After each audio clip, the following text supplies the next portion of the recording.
KHQA This Morning. It's your news now. Kristen, Aguirre is out and about around town this morning. Yeah, Kristen, what are you up to? Good morning. I am here at the Quincy Steamboat, and did you know that March is National Nutrition Month? Well, coming up after the break, we are going to show you some tips on how to make a healthy eating plan and how to make healthy food choices. You're watching KHQA This Morning. Continued success as well with our friend Kristen Aguirre, who's at Quincy Steamboat this morning. Yeah, she's talking about healthy food. Good morning, Kristen. Good morning. Well, March is actually National Nutrition Month, and all this morning we are going to show you some healthy choices that you can make to make your life a little bit more healthy. Now with me now is registered dietitian Ashlyn Myers. So what is the purpose of this month? Just exposure to different products and educating people on what they can actually do with food and the importance of good nutrition. Now there are so many fads out there, and we're talking about there's Dr. Oz stuff, and so the doctors, everyone telling you different things. Now, is eating healthy simple, or is it really kind of difficult? It can really be simple, and I encourage people not to buy in everything they hear, and just be ready to try new things. And the more exposure and proactive you can be about healthy nutrition, the better off you're going to be. It doesn't have to be hard. It can be little changes that can go a long way. And we're definitely going to show you some of those changes this morning. We're going to play a game, Eat This, Not That. And Ashlyn's actually going to show us how to make a healthy breakfast. So what are we going to be making? We are going to be making apple cinnamon quinoa today. And quinoa is actually a grain. So it would fall into our grain group. You can use it in hot or cold dishes. So to get started, we are going to start boiling apple juice with quinoa. All right, well, we are going to get started right now, and coming up later in the show, we're going to show you the progression of how this breakfast is going to be made, and we're going to continue to show you the healthy choices you can make. That sounds good. I remember when Kristen first made quinoa, for me anyway, in the studio, and I could not remember how to say quinoa. Yeah. And she kept getting so mad at me. It looks like quinoa. Okay. It looked like couscous. Yeah, it looks like couscous, but the spelling looks like quinoa. And I was like, what is this again? She's like, it's quinoa. So Aguirre live in Quincy this morning. Yeah, she's talking nutrition. Good morning, Kristen. Good morning. Well, March is National Nutrition Month, and so we are getting you started this morning with a healthy breakfast that you can make at home. So what do we have going on here right now? Right now we have 1 cup of quinoa boiling with 2 cups of apple juice. So quinoa works just the same as rice. The liquid ratio to grain ratio is the same. Quinoa can be eaten hot or cold, so you can do it in stuffed green peppers or you can do it in a salad. Today we're making more or less like an oatmeal with it. Why quinoa is kind of so important in our diets is because it's higher in protein and higher in fiber than regular white rice. So it just adds bulk to your diet and kind of makes you feel fuller longer. So this breakfast quinoa is going to stick with you for a long time today. So when you go to the grocery store, you would say, eat this, eat the quinoa, and skip that white rice that we have going on right here. Yeah, the more things you can do with the quinoa, the better off from a white rice standpoint. Like I said, compared to the quinoa to the white rice, you can see the fiber content in it. Quinoa is going to have more dietary fiber, so it's going to stay with you longer. So fiber makes you more full. Yeah, fiber adds bulk to the diet. It really makes you feel fuller longer, so it's a good choice. Well, I'm actually really interested in this because I didn't know we could have this for breakfast. Like, I know you could have it for dinner, kind of as a side to whatever protein you have or whatever, but we're showing us that we can actually make it sweet. Yeah, quinoa is a nice replacement to oatmeal, so it's something easy you can make ahead of time and just heat up in the morning. All right, well, later in the show, we're going to continue to show you healthy staples to eat. We're going to make our quinoa, and coming up, we are going to play Eat This and Not That, and we'll see if you can play along, too, and guess which one's better for you. What a good way to start your Monday. Yeah. How to cook healthy today in ways you might not expect. Yeah, Kristen, how's that breakfast going?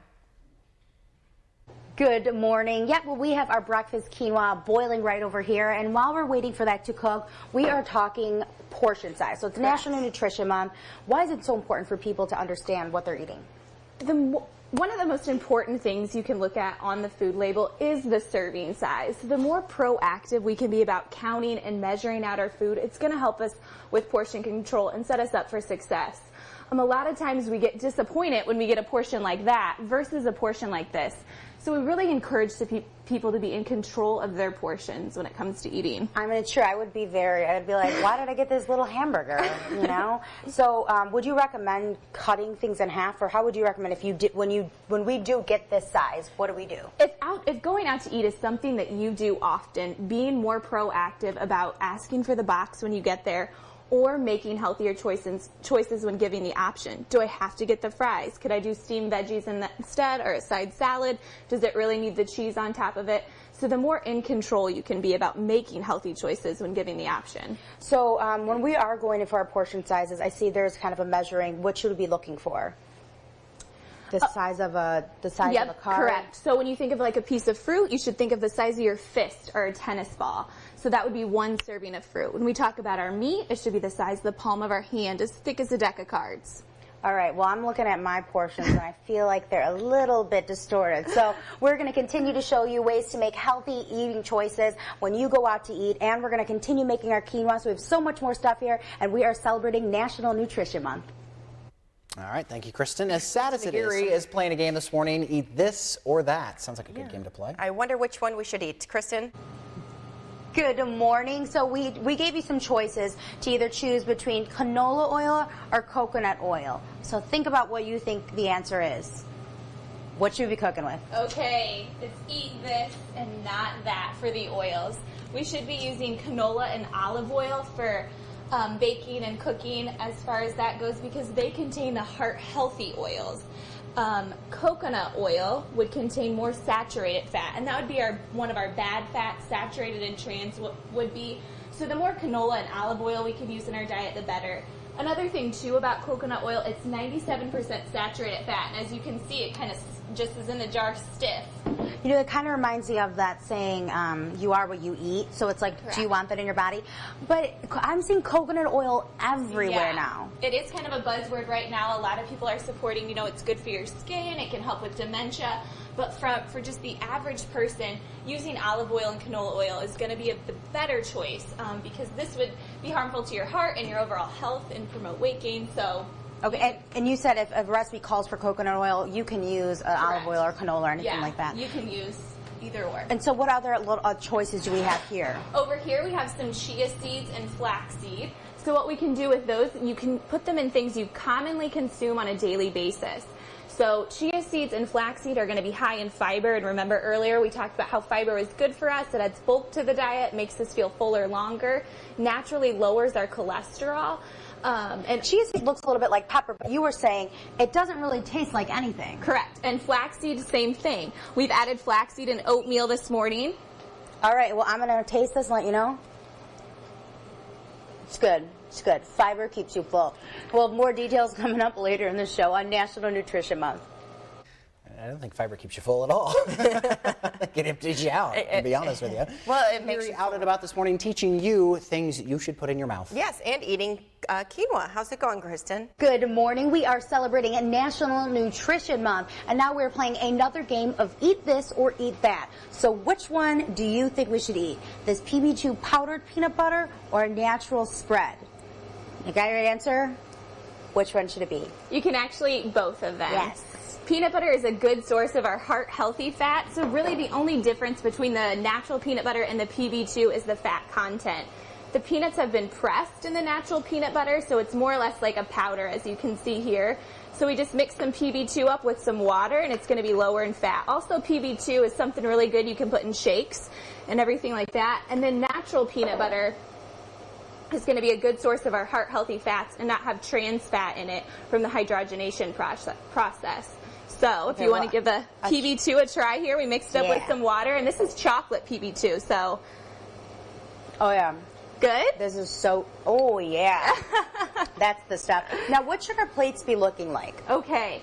So this is the new food guide pyramid, and as you can see, it's a plate because most individuals can relate to the plate. So if we can make half of our plates fruits and vegetables, a quarter of our plate some sort of grain, a quarter of our plate some sort of protein, and then always make sure we have low-fat dairy present. So our plate should be looking just like this. All right, well, we're going to continue. Well, I'm going to continue eating my peanut butter. And we're coming up later in the show, we are going to show you the final product of our breakfast food that we've been making all morning, Apple Quinoa. So make sure you come back because we will be tasting that. That sounds good. Also sounds See how good. that quinoa turned out with Kristen Aguirre. Yeah, how's it going, Kristen? Good morning. Yep, it is time for the big taste test. But for people just tuning in, we wanted to give everyone a little insight on what we put in here. So what do we put in for our quinoa? We added apple juice and quinoa, which boiled together, and then we added some dried raisins, but you can use any dried fruit if you wanted, or you could use fresh fruit like apples or peaches. We also added cinnamon and vanilla to give it that sweet taste, and when it's done cooking, you can add a little bit more milk or a product of your choice to make it a little bit more liquid too. All right, it's time for the big test. Now, I've never had quinoa for breakfast, so I'm excited.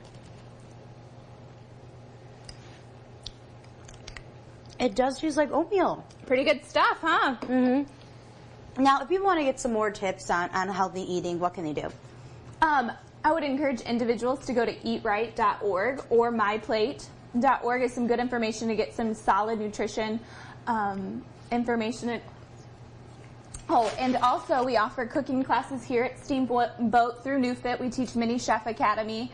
And also, anytime you meet with a registered dietitian, you're going to get solid nutrition information. Now, what would you tell someone that is about to embark on this healthy eating, healthy lifestyle choice? It is a journey. Don't give up. You will stray away at times, but always make sure you get right back on the path. Now, Ashlyn is a registered dietitian, so for more of her tips, you can just go ahead and visit our website, connecttristates.com, and we will also post her recipe here for this apple quinoa. Maybe something you can make for breakfast this morning. Yeah, if you know how to make quinoa. Yeah.